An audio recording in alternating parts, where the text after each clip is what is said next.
There's always a No, just tech issue. well, just it was such great information, and you know, Oh, I yeah, yeah. refer back to it all the time, and I'm like, but I don't have the recording.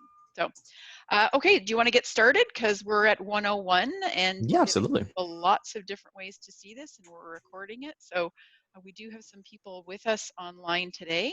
Hmm. Pull up my questions. How are you, Andrew, by the way? I am very well. How are you? I am very well also. I'm doing pretty good. That's good to hear as always. It's still a weird world out there, but you know, Very much so, yeah. Yeah. It yeah, is, it is still quite a bit odd, so at the it very is. least. It is. I actually Mm. have an offer in on a place in Ottawa today. Mm. So, Ottawa, Ontario. yeah, Oh, wow. Okay. my kids go to school there. So, um, Oh, yeah, yeah, yeah. Okay, that makes sense. mhm. Yeah, yeah, My kids go to yeah. school there, and I'm just, yeah, yeah. It's a long Yeah. story, but anyway. Yeah. Yeah. Okay, so welcome everybody to Barrett Realty Advantages. This is our fourth interview now. I think this is our fourth interview, Andrew. Yeah. Around four. With Yeah, I Andrew, think so. I think so. With Andrew Trubetta, we have Trubetta Legal Services, and there's a reason why we've had 4 interviews. It's because Andrew is by far one of the most knowledgeable paralegals that I've ever dealt with. And he is not only a wealth of information, but he brings an integrity to his job that I really appreciate. And he is always willing and able to help guide people through the process of a landlord or tenant of the changes that are going on in our playing field. So today we're going to focus though on Bill 184, right, Andrew? That's right. Okay, awesome. So for those who are not familiar with Bill 184, Andrew, can you just touch on some of the more major areas that this is going to change? Yeah, so it's gotten royal assent, so it has passed through. There were some challenges to it from a lot of citizen action groups, Yes, I mostly saw because of Acorn had some yeah, issues. Acorn as well. As Toronto Council actually did a try to block it as well, but it did actually get a royal assent and it has gone through. The major changes are, well, we'll go for the most controversial first, and then we'll go from the other ones. So the first one, the first one is you're able Not to the most evict. impactful, the most controversial. Yeah, right. So we'll go because they tend to be the most impactful generally as well. The first one being you're able to evict with a signed agreement. Basically, what that means is if you have a renter in arrears and you've made a payment plan, and the renter doesn't meet their obligations, you can request something called an ex parte order, which is essentially just means an order without a hearing. Okay. And that goes through, it gets sent by a justice, or it actually does have to get into the landlord tenant board, and it has to be viewed by a chairman, has to be signed off on, and an order gets issued, and then from there you're able to take it to eviction. The dispute on that was natural justice. So there was some tenants, and Acorn were basically saying that if somebody's being evicted, you have to have a hearing. However, it still goes through the board, in my opinion. I don't see any issues with this sort of new law, and I don't really think it helps landlords that much, to be honest. But that was what the challenge was. The secondary and excuse me, and significant change is the increase of bad faith evictions fines. So it's gone up from about 25,000 up to 50,000, and then if you're a corporation, it's no longer 100,000; it's gone up to 200,000. So they Okay, so essentially just doubled it. I know what you're talking about, but let's take it back to layman terms. So Mm-hmm. bad faith evictions, can you please give us an example of that? Yeah, so a bad faith eviction would be anything where, let's say, you evicted a tenant on a prefix of one thing, but in reality that wasn't true. So let's say you Okay. were moving into a unit and you did an N12, so which is a purchaser or yourself is moving into the unit and you need to require it to habitate there. You evict the tenant, and then immediately 5 months later you rent it to a new person after renovations, or you've done an N4 and you didn't use the correct rental amount, or you fudged up the numbers, or that type of thing. So anything where deceit is involved and you've tried to lie or dupe the court, there's a fine that gets allocated to you. So that's Okay, essentially what it is. so let's clarify, because I Mm. mean I've been in situations before where and I don't advocate this, where people have said, well, what if I say I'm going to move into it, but my circumstances change and I can't move into it Mhm. and I've evicted the tenant? And they're So kind of that doing air quotes. And I mhm. always say, listen, the tenant has up to a year to come back and bite you in the butt on that, Yes, that's true. right? Yeah. Yeah. So how do we, like How do you now they're just, determine good faith? That's pretty much the question. yeah. How do you determine what would be fine and what would not, right? So let's say you did genuinely need to use the property. Let's say husband and wife are moving into the property. Let's say you do an N12. The N12 goes through a hearing. The individual gets evicted from the property, and within a couple of days of moving in, let's say something bad happens and the husband and wife split, right? Mhm. You no longer have interest in moving into the property. If that does happen, um, providing documentation to a board member or providing a documentation to the court is going to alleviate any issues that you may have in regards to someone saying this is a bad faith notice. So you're not going to have that happen to you. That's essentially what it is. Bad faith is only thing. There are only pretty much things that you've lied to the court in regards to. Not if your circumstances change. Circumstances changing is not. It's not going to be construed as bad faith. The tenant would have to prove that you did something maliciously to remove them and then lied to the court. So that you're not going to be any significant issues if there's problems with your closing or there's problems with your financing or anything like that. You're not going to be hit with a significant charge or any charge at all. Okay. And let's take a step back also to the eviction process. So if a landlord can show that they have um, that they have given a tenant an opportunity for a payment plan and the tenant hasn't lived up to that payment plan, then all of a sudden the eviction process it's speeding up. My question to you is, okay, so a landlord goes to a tenant and says, okay, you're in arrears. Mhm. Let's get you on a payment plan so that we can get you up to speed. And the tenant goes, no, Yeah, I'm that not. can I'm be not an issue. signing anything. Mhm. So now all of a sudden, by the tenant not agreeing to sign a payment plan, agree to a payment plan, Mhm. does that expedite that process even more? And what can a landlord do to show that they, in good faith, have given the tenant an opportunity to Providing, rectify? yeah, so providing the court with a payment plan that was offered to the tenant will actually so basically the court doesn't want to do an eviction. It only does an eviction on the last notice or the last basis of opportunity Right, here. So if the right, tenant has some ability to pay it, they're actually not going to want to do an eviction. So if you provide the court with some documentation stating that you've already given them a second chance or you've already given them the ability to pay off within a reasonable amount, we're not saying you take $10,000 arrears and put it on Tuesday or whatever, but you give them a legitimate plan that they can use to get back on their payments, and they've refused it, then you're not going to have any issues obtaining an eviction. So okay, sometimes you'll see a lot of chairmen sort of forcing landlords to not go through with an eviction or not provide an order with an eviction, but rather do a payment schedule. And then if they have an issue and they don't come up with that schedule, you can go back to the board, which results in a second hearing, which is what the problem is.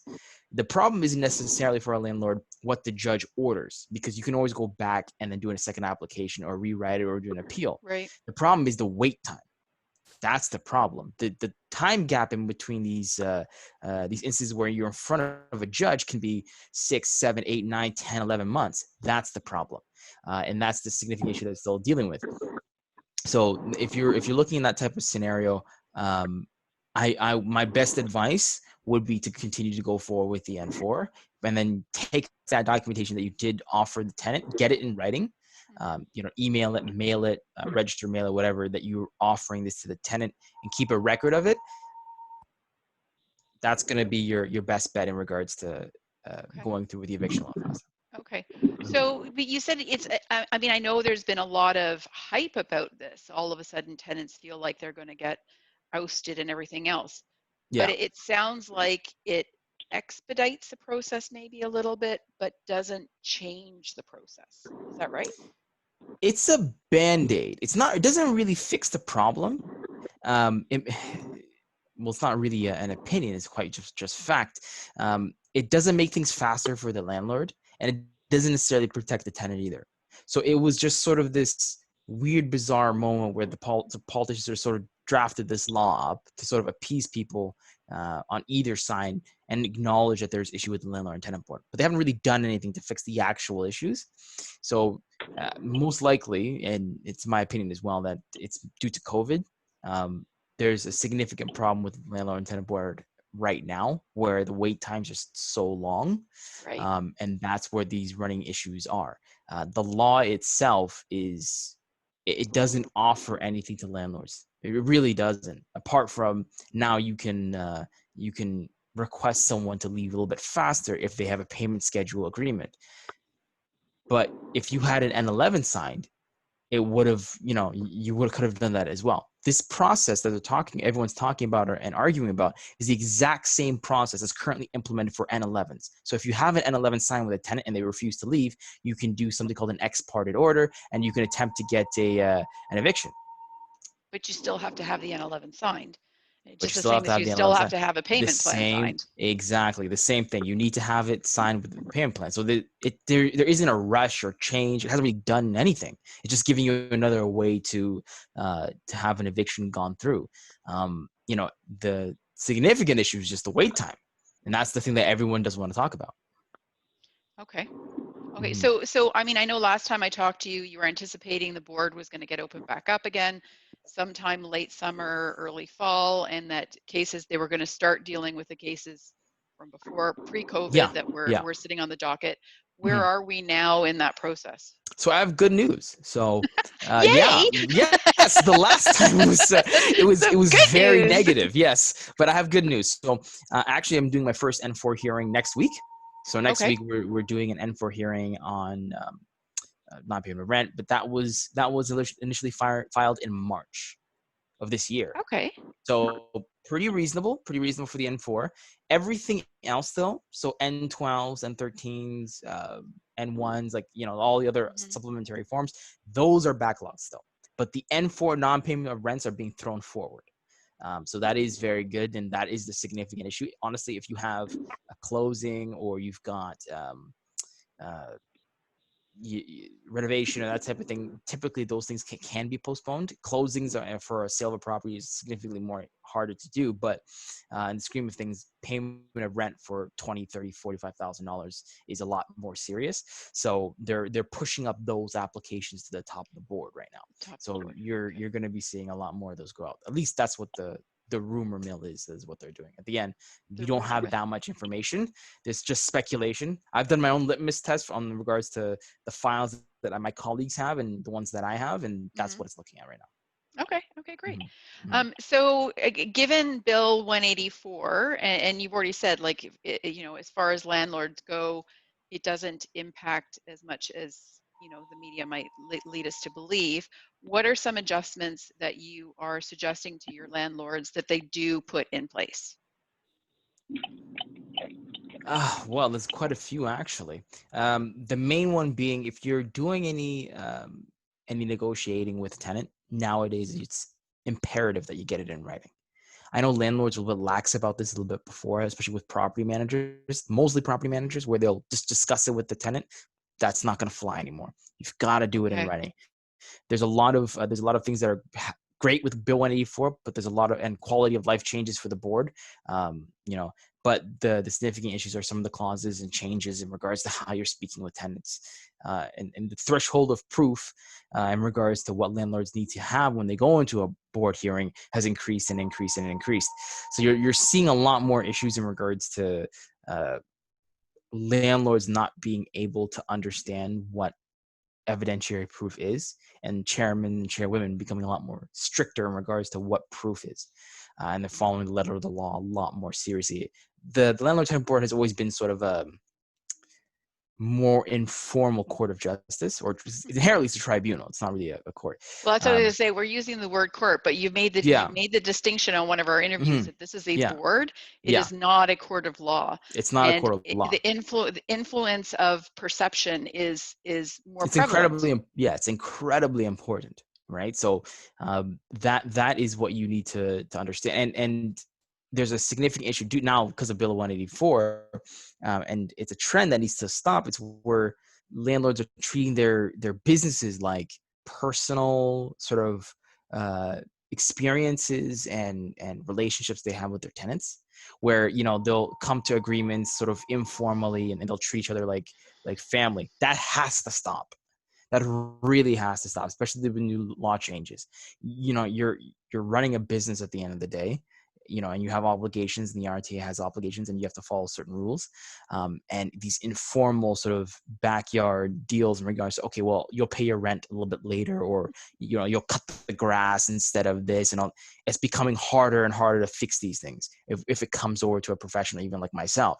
When you're going into a board, and you're going to the board for a hearing, and or merits hearing, and you're trying to explain it to a chairman or chairwoman, and it's not getting through, or they're not going to provide you with compensation, or the whole host of other things. So running your business, which it is a business, to the letter of the law and quite to the T, is incredibly important. So if you are doing anything in regards to abating rent, so that means someone is paying you less than what you are currently stated on the lease, it must be written in writing. I cannot stress this enough. That causes significant issues with people gardening, and I'll shovel the driveway for the next month. Don't do that, right? It's too much of a heartache. Just pay the rent at the full amount, and then if the landlord wants to have someone avail themselves of taking care of their property or etc., they should hire someone or a professional. Don't do use tenants anymore. So don't use the tenants at all, you're saying? That's what I'm that's what I'm saying. Okay. It's Okay. getting a lot more harder and harder to deal with those issues. Yes. Okay, good to know. Mm-hmm. So next question that I want to ask. So I read a really great article in Real Estate Magazine Mm-hmm. about Bill 184, and it talked about renovictions. That's Yes. what I love the term renovictions. Mm-hmm. I thought I was like, oh, I like that. Mm-hmm. And one of the things it talked about the fact that are going to be in of you saying you're going to live there and then not living there, and then the fines were going to go up. But one of the other things that came about was, if you're getting a form signed, so let's say your agreement of purchase and sale says that you're going to have a family member move in, and as a result, or that you're going to do renovations, that the tenant, even if it's above board, the tenant is entitled to a certain amount of money.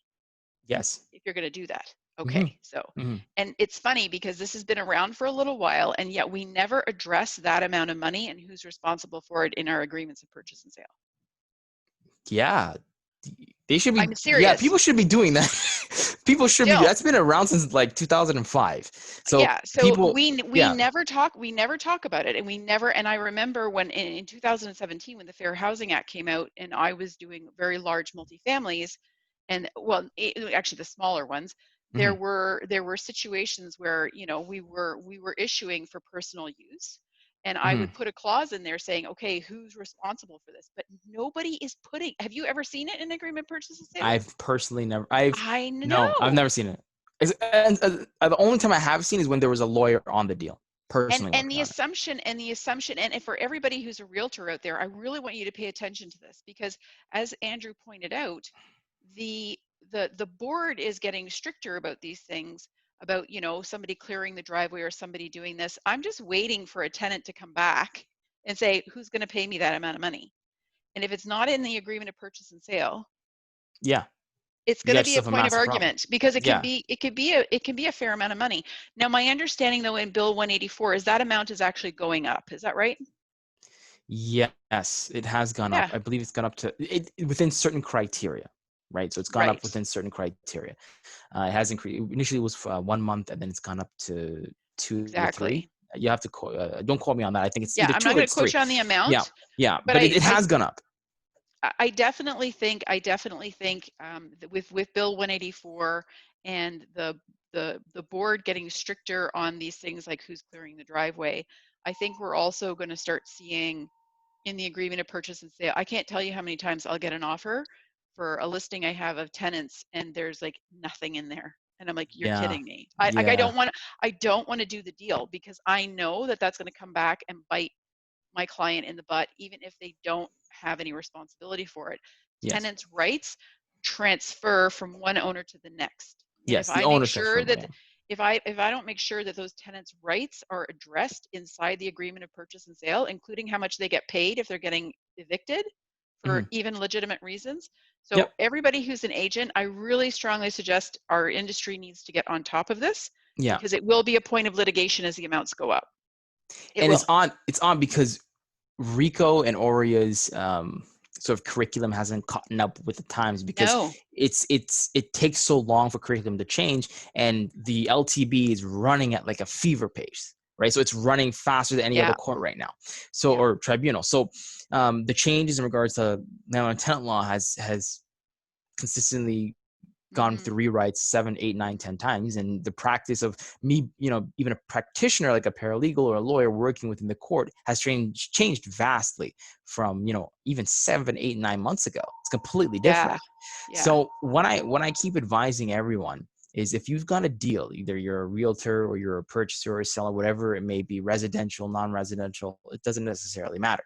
You have to take into account that if you are moving into the property, if you are renovating the Mm-hmm. property, there should be money left over in regards to paying the tenant a certain amount. And Absolutely. you should be expecting that there will be a wait time when you're doing this. Yeah. If you are moving into a property for personal use, like a bungalow or something like that, or just a your regular family property, and the tenant agrees to leave within a set amount of time, do Mm-hmm. not treat that as if it will happen. Do not. Agreed. Do not do that, because I know. uh, it happens all the time. I'm Yeah. dealing with an eviction right now, which is supposed to be happening in the next couple of hours, actually. I'm actually waiting on the police to give me a call. What happened was that, yeah. So what happened was the landlord was living in the property with the tenant. They came to an agreement. The tenant was leaving. They got Right. a U-Haul. They packed up their stuff. They found another place. They drove away. The landlord sold the property within the next. It closed. The property was closing within like the next day or 2 days from that. The property was in the process of going through the transaction. The tenant still had the key, and the landlord forgot to change one of the doors. So he changed like the front doors, but didn't change the back. So the tenant came back in and just moved right back in. So the lawyers both froze, and the property is just now sort of sitting in limbo, because now the buyer's not willing to close, but Right. doesn't want to get rid of the deal, and the seller still wants to sell, but doesn't wish to get rid of the deal. So they're sort of in purgatory right now, and everyone's sort of positioning to get ready for litigation. I was called in an attempt to assist in regards to getting this person out. And in this case, for example, there is no lease agreement. The tenant Mm-hmm. left. And the only reason why there's not a breaking and entering charge is because that person still had a key. That's truthfully the answer. But however, even when everything is set for an eviction with a police Mm-hmm. officer, even not even with a sheriff, it's been a Mm-hmm. week and a half since Mm-hmm. I've been taking care of the file. I still have not provided the result, and I don't even know when it's going to happen, how it's going to happen, what's the next couple of days going to sort Yep. of look like, right? So Yep. that is some of the issues that people are facing right now. Don't treat any agreement that you sign with a tenant as something that will actually go through. Don't. It's a piece of paper that you can hold them accountable to, not something that you can enforce. The only thing you can enforce is if you have something written by the landlord or tenant board. That is something you can enforce, right? So Yep. if you have an N11 and then they don't follow it, it's just a Mm-hmm. very much a large paperweight. So don't treat it as if it's something that's gonna go through with you, right? So do take that into account when you're. One of the clauses I just wrote up a couple of days ago was, if the seller is unable to have the tenant vacate the property within 60 days prior to the initial closing date, right? The landlord, both buyer and seller will mutually release with no costs. So essentially, if the tenant doesn't follow their word and they don't leave, both parties sort of just break the agreement. And that's it. And 60 days prior to the initial date of closing, just so the seller has enough time to attempt to do some sort of litigation or something, and then hopefully the tenant actually leaves. But it's not the fault of the seller. It's not the fault of the buyer. It's just a situation that's currently right now inside Ontario. Um, Unless you go to the board, and if the board hearing was a week later, be fine, but it's not. It's Mm. 9, 6, 7, 8 months away. So that's the significant issue. And no one's going to be, in my opinion, not that many people be holding on to a deal that long unless you're an investor. So you might as well just walk away at the very least. And if you're, if your buyer's not willing to sign something like that, then it doesn't look like you had a serious buyer in the first place, because that is the reality of what's going on, right? So Okay, but is it going on often? Like yes, it is. extremely, extremely. Yeah, I would say about 60 to 70% of all the files I have within the past 5 months is due to people stopping closings.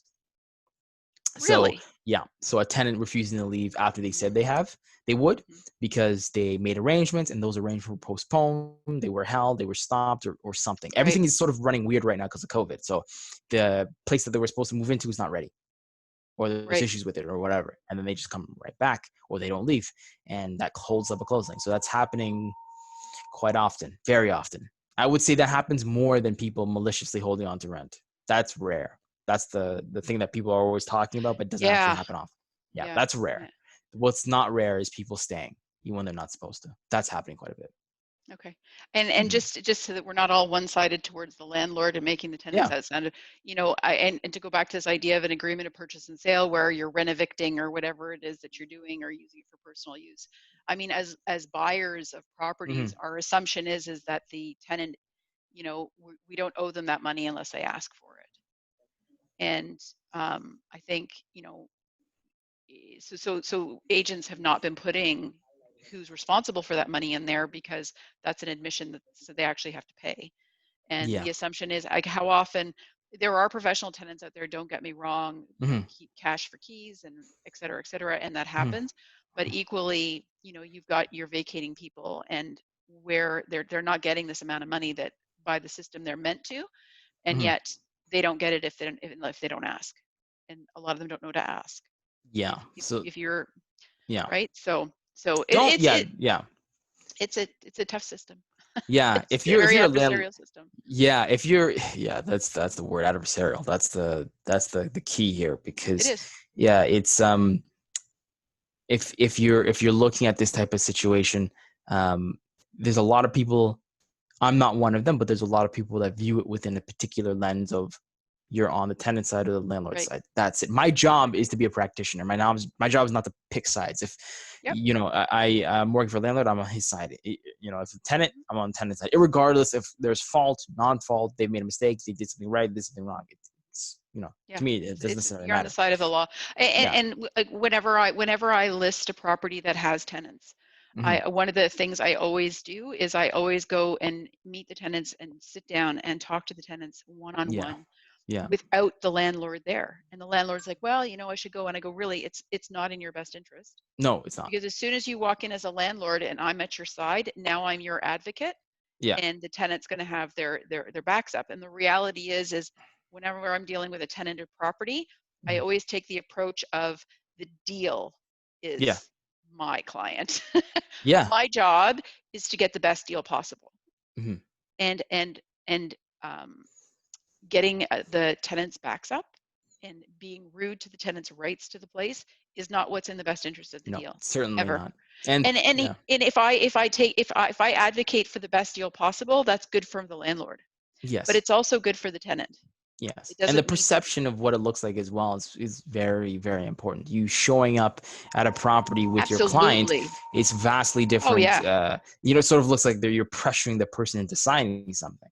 Yeah. And Yeah. No. it may not be what you perceive it as, but people have Yep. different presumptions of what it may look like, right? If you're I was sitting in a hearing where a chairman was listening to a tenant who had 5 children and was a single mom, and the landlord and the real estate agent were two very large burly men, and they sort of showed up to the house and requested her to leave, and she quickly signed everything and didn't realize what she was signing, and Yeah. she actually had the eviction stayed. So the perception, what it looks like, is incredibly important. So going to your if you are showing up to a property and you are having a talk with your tenant in regards to something serious like a vacation of tenancy, I would highly suggest that it's a professional that does it and not the landlord. If there is someone else there, that can be doing this and not the landlord, it's more beneficial. So if it's the realtor, if it's a practitioner, if it's a lawyer, etc. If you have a lawyer on a transaction, requesting them to do a letter to the tenant is Right. far better. Even if it costs you $200, $300, it's far better than you going down there. Far Okay. better. So doing that is definitely your best bet, because it won't be construed as something like harassment, which is a clause in the T2 application against a landlord, right? So that is in there. So you wanna keep yourself and avail yourself of certain things in regards to going down So there. we That's actually have certainly a very question important. in here, and for some Mhm. reason I can't pull up the chat. Why can't I pull up the chat? In a Um, renovation, what happens if the buyer does not honor the intent to occupy personally, say after 6 months? mm, That's a good that's question. the fines that we're talking Yeah, about, right? that's Right? yes, that's the fine. So That's the fine. So that's the there fine. always was a fine that Mhm. there could be, but it was not very significant. And how sorry, I remember having this conversation with somebody once, and the property manager said, "Here, listen, like the tenant has up to a year to come back at you for not fulfilling your agreement of So actually of taking possession of the property and using the property for personal use or renovating or whatever else." But and I remember my client saying, "Well, by then they've moved on. By then ooh, they've moved on." that's a But risky moved on. that's a risky. And the reality is in our COVID environment, it is very difficult for these tenants to move on. Yes, It is because it's very difficult. the inventory is so low. Yeah, So I would caution anybody who's thinking that this is what they're going to do. They're going to burr it, right? They're going to yeah, get vacant possession because they're going to say it's for personal use. They're going to go in, they're going to renovate, and then they are, just remember that that tenant has up to a year, and they might not have moved on under today's circumstances. And the yeah, fines, if you get caught are very not high. doing it in good faith, are Yeah, significantly going up. So yeah. if particularly if it's owned by a company. So his question is kind of misleading just a little bit. So he's got here, in a rent eviction, what happens if the buyer does not honor the intent to occupy personally. So this is what I'll break it down for you. I'll give you all the scenarios. So let's say you're purchasing the property and you do the N12 where you're moving in personally, and then you take possession. You're doing whatever you need to do to get the property to the correct standard, et cetera, et cetera. And then from there, you sell it or do whatever you wish. You're still fine, because it's within your personal use. The court can't tell you what you can do with it, with your property, right? Although there's no one technically living there, you're still taking possession because there's no one living there. And with an agreement of purchase and sale, it's very difficult for the court to ask you, and I don't even actually believe they have the right to ask you what your sort of intent to use the property for. So you're going to be personally residing there, but many people renovate the properties before they physically move into the property. So if you're renovating the property and you have the intent to move in and then you immediately sell it, there's nothing that really could be done. So you likely will not get a fine for that, right? But again, that's not your legal advice, because certain things change in certain matters. So you can't use that for every single property that you use, and you do, because eventually you will get a fine. It depends on the scenario of what the That's person's using for. So you have to be very careful. And I'll be even more specific. If you purchase a property, then you close on the property, and let's say it's a multifamily where you can't use an N12 and you're using something called an N13, there's 120 days notice, and then the tenants have the right to move back in. On all of these scenarios, with all these forms and all this litigation and all this stuff and all this expensive stuff, it's far easier just to tell someone like Claire or tell your realtor, hey, I need these people out because I'm going to be doing renovations. Can you have an N11 signed? Here's a set amount of money that you're obligated to give to them, or you suggest to them, et cetera, 3, 4, 5 months rent, whatever it may be, and then offer incentive to help with moving, et cetera, and then that typically works a lot better, right? And then having someone like Claire negotiate that, because you truthfully, you just don't want someone like me involved at the very end. Once litigation's involved, you got yourself a problem. It's you're just, you're you're you nice, Andrew, but we don't yeah, really want to have to hire you. Okay, so yeah, let's clarify something here though. hmm And again, like in our agreements of purchase and sale that we've had historically, hmm we'll say we're going to use it for personal use, for renovations or whatever the case may be, and we would issue whatever form needs to be issued depending on the circumstances. But Mm-hmm. like I said, people are doing that without actually compensating the required Mm-hmm. compensation, Mm-hmm. right, to Mm-hmm. the tenant. And what you're saying is, do cash for keys and get an 11 done instead, and pay them and negotiate a certain amount of money, Mm-hmm. where it has nothing to do with whether you're renovating or going in for personal use. You just come to a mutual agreement that they're going to move on. Yes. And I think the reason why so many buyers are not going that route is because it's guaranteed an expense, whereas they go the other way, they're trying to get away with not paying these people anything. But the Yeah. reality is legally they're supposed to, Yeah. And right? people are learning their lights very quickly because of COVID. So I mean, Right. if you just Google it, it comes up on the first tab. So I mean, uh, it costs 35. Okay, so if you're making under $25,000, or actually, I believe actually it's a little bit less than that. But if you're on ODSP, or if you're on disability, if you're on low income, it's Right. extremely cheap to put an application against a landlord. And even if it's not, it's like $35 to $50 otherwise. So they can put an application for $50, see if it sticks, and it likely will, and they'll have a massive payout against your legal fees, where you're paying 2,000, 2,500, right? When I started my practice, a typical N4 would cost $800 to $900. Now it's Right. up to $1,600. That's how much paralegals and lawyers are practicing. You have lawyers leaving family court and going back down to landlord and tenant board because it's so lucrative for them. And landlords are paying this significant amount of fees because you have no options. You have to use a paralegal and you have to use a landlord. Right. So, I would highly suggest to you that you just pay out the money in the first place and not take on that much amount of risk. You're not mitigating your risk by doing something like that. You're just Okay. increasing it. So Okay. I would highly suggest to you that you make some sort of payout or have some sort of agreement. And there's another question here. It was sold in good faith. Did the seller have any liability? The question is from the seller's point of view. So you're run eviction and you were representing the seller. And what would your liability be there if the Well, as the buyer? actual seller, not the seller's agent. Oh, so it's the actual seller. Yeah, you're fine. You have no liability whatsoever because you're no longer the landlord.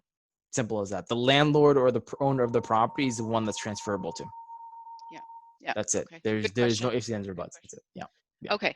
All right. So let's go back to Bill 184, which is what we're Yeah. talking about. Yeah. Yeah. And so now I know in one of our past conversations, we talked about the fact that Bill 184 would change the laws of representation, where property managers would no longer be able to go to the board or negotiate certain contracts on the behalf of tenants. Is that in Bill 184? Like, what's that relationship like It's now? not. So it got It's removed. not. I It think it got got removed. removed on its fourth or fifth reading or something like that. It was removed because it wasn't something that the politicians at the time had any interest of throwing in there. However, I will still mention to everyone that if you have property in Ontario, Ottawa, just like the one that you're closing on, Right. that is held under that. There's case precedents out there. So basically, what it is a lot of lawyers and paralegals are sort of silently forcing out property managers from doing legal action because they're not licensed, and Right. and there is a lot of issues with property managers causing problems, so and representation for licensing. So they are being silently forced out. The one thing I'll tell you for truth is if you have a paralegal or a lawyer on the other side Mm. and you have a property manager going up against them, have that property manager moved because I'll have them thrown out immediately. It's the Okay. easiest thing for me to do. So it'll just be a case submission on something called RV Shirelli, which is a precedent where property managers cannot speak to a litigation matter or a tribunal Okay. matter, and then Okay. they get thrown out. That's it. Yeah. Okay, and just so everybody's clear on what this is, it's essentially um, someone can only represent an interest that they are qualified, trained, and certified to represent. So, somebody can give you stock advice, but they are not licensed. They're not licensed to do that. They're not Mm-hmm. actually an investment advisor. You're just basically taking it off of somebody who's on the street.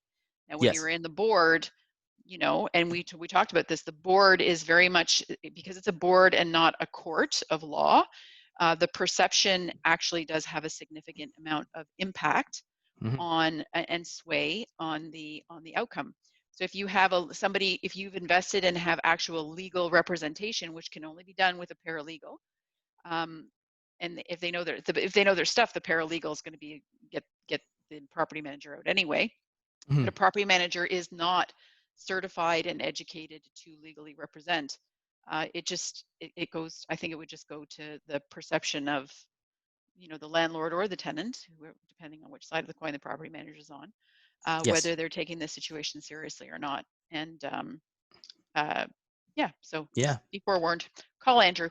Just Yes. call Andrew. Just call Andrew. Yeah, I don't charge anything for calling me, right? I only charge if I need I to do know. something. Yeah, so I know it's just you're far easier. It just give me a shout and then I'll answer your question and great that or way. give me an email. We Yeah. we really do have to get the agents on board with this idea that they need to start taking into account these payouts in their agreements of purchase and sale. It's still Yeah, sorry, your EO insurance. Yeah, yeah, it's a your EO peeve of insurance doesn't mine cover it. that Yeah. we don't do that. But Yeah. anyway, Yeah. that's just me. Mhm. Okay, so what else in Bill 184 do you think we should be covering today that people really should be aware of and up to date on before we sign off? Oof, yeah, there's Was that a loaded question? You mean there's yeah. more? Oh, you said that now we're just gonna select what actually is what the most important thing is, right? Because perception of this bill is incredibly important, and not only that, but there's a lot of misinformation in regards to um, what this bill does and what it doesn't do, Right. and how rent repayment is supposed to work and how it's not supposed to work. So, Oh, okay. yeah. So one thing I will touch on is, since everyone is sort of kicking and screaming in regards to rent repayment and evictions, and if you sign a rent repayment form, nobody knows exactly what is reasonable. If you're signing something with a tenant, what is a reasonable rate for you to pay back? No one has any idea what that means. No one has no idea about what reasonable is in the sense of how you're supposed to have that conversation with a tenant. So my knee-jerk reaction is to simply have your practitioner do it through a formal letter, right? I wouldn't tell a landlord to sit down at a kitchen table with them and then go through everything together and then sign this agreement. I would not advise that, because I don't know what would happen when you go to a court if one side says they were pressured and the other one says that they weren't and they were completely informed. Mm, mm-hmm. I've seen N11s get thrown out when it was signed. So I don't know what your eviction is going to be, and if you've got something writing on that eviction and you go to a practitioner, that practitioner is not going to be able to guarantee that you'll have an eviction or you'll be able to secure an eviction or able to get anything of any benefit to a landlord whatsoever. So the fact of the matter is, nobody knows. If they're telling you they know how this bill is going to affect I would any practitioner that I've met, or uh, licensed individual, paralegal, or lawyer, whatever it may be. I've gotten into the debates, significantly. It's my opinion that no one really knows until it's in front of a Mm. chairman or chairwoman or uh, you know whatever it may be, until you actually see how it's actually used in practice and we see how that goes through, then we'll know exactly what you can expect. But even I don't think you can even rely on that being consistent, because No. depending on the circumstances, the board is going to react very differently to a landlord who hasn't fixed anything and has been argumentative and been neglectful of a property, and to another situation where the tenant had the means to pay and didn't pay. And so I don't think you can even say it's going to be consistent, because the idea of reasonable actually is a measure of circumstance. Hmm. It Yeah. is. It's a word. It's Yes, a it word of is. circumstance. So it's going Yeah. to be different. I think it's going to be different for each one.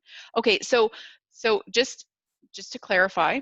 Hmm. So if you have a situation where your client is 5 months behind, Hmm. uh, sitting down at the kitchen table with them, saying, "How much can you afford to give me? Let's write this out and sign it." And even though you feel really comfortable with this tenant and they feel really comfortable with you, I'm really sorry, but I used to do estate planning as a financial planner, and I always used to tell people, you never know what grief is going to make you do. Yes. So the most reasonable of people can become unreasonable. Hmm. We are in an age right now, or in a situation right now, where people are in unpredictable circumstances, Hmm. situations that they never thought they would be in. So the best of tenants, you don't know where they're going to be 6 months down the road, and you don't know how protectionist they're going to feel because some bad stuff has befallen them. Yes. So even if you're sitting at the table in good faith saying, okay, you're going to pay, let's agree, and you agree in good faith and they sign it and you sign it and everything else, because you have a vested interest in their repaying, or because you have a vested interest in not paying your rent, any side can sit there and say, I felt pressured. Yeah. I felt like I was going to get evicted. It would be such a valid argument. Or Yeah. I felt like I wasn't going to get paid at all and could lose my investment. Yeah. So having an unbiased, unvested advocate in the middle, Hmm. I think is key. And just like I said, your best tenant ever. I think right now with circumstances, and hopefully, we've seen the worst of it. Hopefully, Hmm. but who would have thought we were here last year, right? Yeah. Um, Yeah. People who had I have one client, really, really secure job. Everything was great, no problems. Out of the blue, furloughed. Out of the Yeah. blue. And You now can. all of a Yeah. sudden we become very protectionist when that happens. So as Hmm. landlords or tenants, please just be aware that having somebody right now in the middle it's an investment. Yeah. It's an You have. investment in things Yeah. getting done properly. I have a client who is works in a high level in with Mohawk College actually, and great job. He's been working there for 20 plus years. Salary well over $100,000. Makes a good money. Furloughed. Yeah, right, and flat out just Yep, laid off. Right, yep, the yep. union wasn't able to protect him, so he is just flat out laid off. May not have a job when he comes back in the next foreseeable future. That's right. The college is now going through a massive restructuring and is now doing everything online, and he's just not needed, and he will likely not be needed for the remainder of the next year and a half. Foreseeable future. Yeah, for the foreseeable. So Right. he's gone from one of the top jobs that you could Mm-hmm. possibly get inside most people's perceived life of a high excellence in academia, et cetera, et Right. cetera. And then he's gone down. Now he's, I don't want to say gone down because I'm never going to knock someone's job, but he works for Uber, and that's what he's But had to do to make ends right. meet, right? And he's taking other Exactly. jobs somewhere else. And it's like that's what a lot of people are doing. You have a lot of lawyers that are having significant issues. You have paralegals fighting That's for right. changes in regards to their licensing because they can't afford their licensing. Everyone's going through a tough time, even the practitioners, Yep. even those people working inside the nice offices. So being consciously aware of that when you're a landlord, because you may not Yep. want to upset those tenants or have a bad relationship with those tenants, because eventually everything's going to go back to normal, and those great tenants are not going to be willing to stay with you anymore, Well, right? So I think that we need to acknowledge the fact that, and we talked about this, and I talk about this with my clients who are selling tenanted properties. mhm, And even if you're buying and selling a house that's residential, I'll be the first one to tell you that it is an adversarial system. It's like it going is, to the yeah, court of law, yeah, right? Everybody who's on the defense is there for the defense. 110%, even though you can't actually have 110%. Like they mhm, have to eat, breathe, live that side of the argument mhm, and let go of any empathy that they have for the other side of the argument. And the landlord tenant relationship is very, very similar. And amicable relationships through those are great when times are good. yeah, However, when emotions get heated, mhm, which they do in economic downturns, which they do in pandemics, mhm, and other situations as well, um, the most reasonable person can, never say never. Never say you're never going to be the person who's going to yeah, don't do that. something through the window, because Yeah, you just don't know. You don't yeah, know karma comes what back.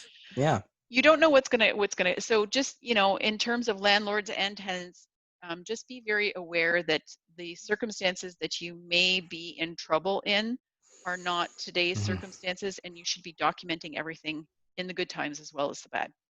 Because if very you're in true. bad times and you're documenting it, you're too late. Yeah, You're too very, you're too very late. true. So You're very, very true. And um, I always advise landlords, and it's the advice I gave before COVID. Keeping a professional and amicable relationship is incredibly important. But Professional one though. You're yeah, not drinking professional. buddies. Yes, you're not friends. That's the You're not truth, drinking right? buddies. More, Oh, Scotiabank doesn't come and offer you like, sugar in the afternoon. Like that, they're not going to be there to help you declog your toilet. They just don't offer those things. So you're not friends. You're a professional. This is a property. You're running it like a right. professional, Yeah, you're and running a business. Yeah. you're running a business, right? And if that's the case, you can you have to be careful, and I want to say this as gently as possible, right? Because I know a lot of people are going to be upset in whichever side that you look at this comment, as whoever you want to take it. But the board will allocate leniency, right, in regards to non-payment or issues But with the you property, shouldn't. etc. You should not. Shouldn't. Yeah, You follow the law. that's That's right. it. You don't Yep. you don't make like it's the same conversation I have. Well, Andrew, let's okay. Let's give her like another week to pay this. No, no, no, No, no. because you It's have due on to the have it first. on record. You have to have it on record. So Agreed. you give the N4, and then they'll have ample time to pay it back. It doesn't necessarily giving an N4 doesn't necessarily mean they'll be evicted. That's And right. there's a significant period of time until it gets to the courts.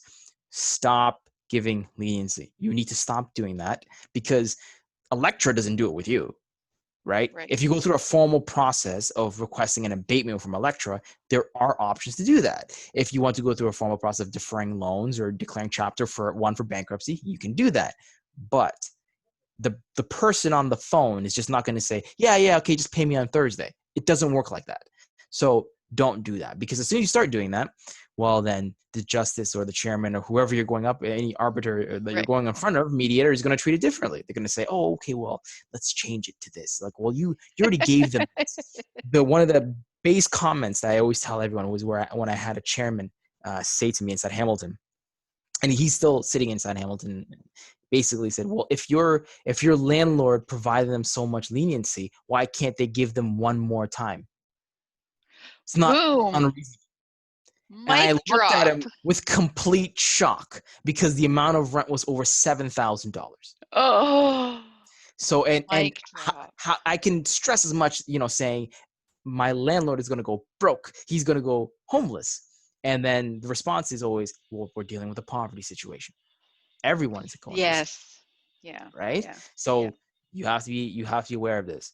This is a bad situation on every way you look like. The tenant has a problem, a significant one, where they could become homeless. The landlord has a financial issue, which may not be considered as higher or lower or severe by some people, but it could also lead them to going homeless as well. It's just a matter of Well, who it has it first. destroys their credit bureau. Like Yes. it's very hard for them to recover for the credit bureau. Okay, so Yeah. act professional, document everything in good times and bad.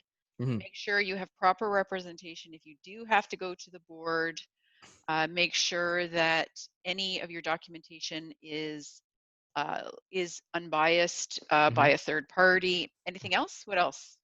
Hire a property manager if you're terrible at maintenance, because I just had to request a landlord to pay out a tenant $1,500 because a faucet kept falling off.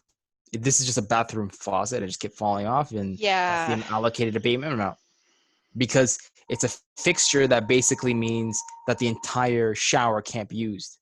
So it counts as a major issue, and that's how much that was given out. Well, So again, like I think, and again, this goes to this idea of, when emotions are high. yeah, And, right now, this system is a little more adversarial than it has been in the past. There's the lines in the sand are being drawn a little bit deeper. And I think for those landlords who don't maintain their properties appropriately, they need to be aware that it means that those little things that kind of skirted by before, yeah, they're going to get dredged up, yes, right? yeah, Kind of like that everything. that spouse or something who, brings that thing up from 10 years ago, Yeah, yeah, and they kind of let it fly by, but yeah. right now they're really mad at you because of something Mhm. you did, and it's going to come back up, guys. So if you're not maintaining your property as a way to just know that as that relationship with the tenant goes further and further down the rabbit hole, Mhm. all that stuff is just going to pick up momentum and come And that back. means everything. That means, oh, there was some water leakage on the windowsill, and then now the paint is bubbling on next to the windowsill. Right. That's a problem. right? So it's There's a going to missing justify their tile, position. Yeah. right? It's good. There's a missing tile, or like one tile's missing inside the shower. It's not a big deal, but that is a big deal. Everything becomes a problem, and the onus is on you to prove that and explain as to why it's not fixed, right? Right. Because someone has a kid and they don't want them touching that tile and it cutting their fingers, right? Or there's some issue with the valve under a toilet, and sometimes it sprays a little bit of amount of water and that causes mold, or there's risk of causing mold. So You can document tell. these things. I'm Yeah. speaking from experience because I've heard these things repeatedly over and over again. So everything comes back from 1 year, 2 year, 3 years ago. It all comes back. It always does. So So what just be consciously aware of it. what's the biggest portion of your cases right now, would you say? Largest That portion yeah. is individuals not leaving after sales of properties. That's a big one. Yeah. Second largest is non-payment of rent. Obviously, you can imagine for COVID. And then the last one is renovations. And that's the Okay. last one. Yeah, that's the last one. Okay. All right. So Andrew, always a pleasure. Do we have any other questions before Andrew goes, guys? I don't think so. I'm not seeing anything. I think we're good. So this Yeah. is on Facebook Live. We're going to have it recorded there. Please, I'm going to put Andrew's contact information. I'm always referring people to Andrew. And actually, for those of you who've never been on one of our webinars in the past, last time Andrew and we were talking about the fact that good paralegal services are going to get harder and harder to come by. Yeah. Because they're in higher and higher and higher demand. If you don't already have a paralegal on your power team, whether you need one or not, the suggestion to get some sort of an agreement with paralegal that when you need them, they're available is a very good idea. So no different than in a hot market, I have my clients vet the inspectors before we even go and see a house, because if they want to get an inspection in, they're going to have to do it in less than 24 hours. I strongly urge you to find out the paralegal that you want if you are in a pinch. But like I said, if you're in a pinch, you're already there. Yeah. And I don't want to sound like an infomercial, but you know, I was at a party a couple of days ago, and there was about 15 of the top paralegal practitioners working in landlord and tenant board, and actually a prosecutor there as well, at this party. And roughly about 10 of them have completely filled caseloads.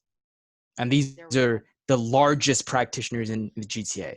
So the 10 are already out. You're now looking at the other ones. So I would highly suggest you, and the caseload is just getting too large. You know, I'm completely booked for September. I'm just done. Really? I can't take any more for September. I'm just out.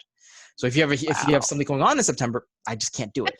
So, you know, get started. If you do have an issue, call someone very quick. Yeah, or call you in advance and mitigate actually needing you. Period. Yeah. So follow my advice. You're not inside court. Yeah.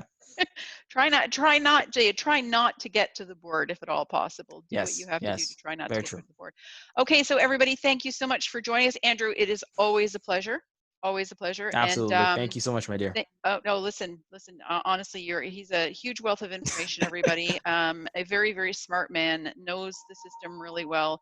But also, I really do believe you're somebody who handles it with integrity, because it is an adversarial system.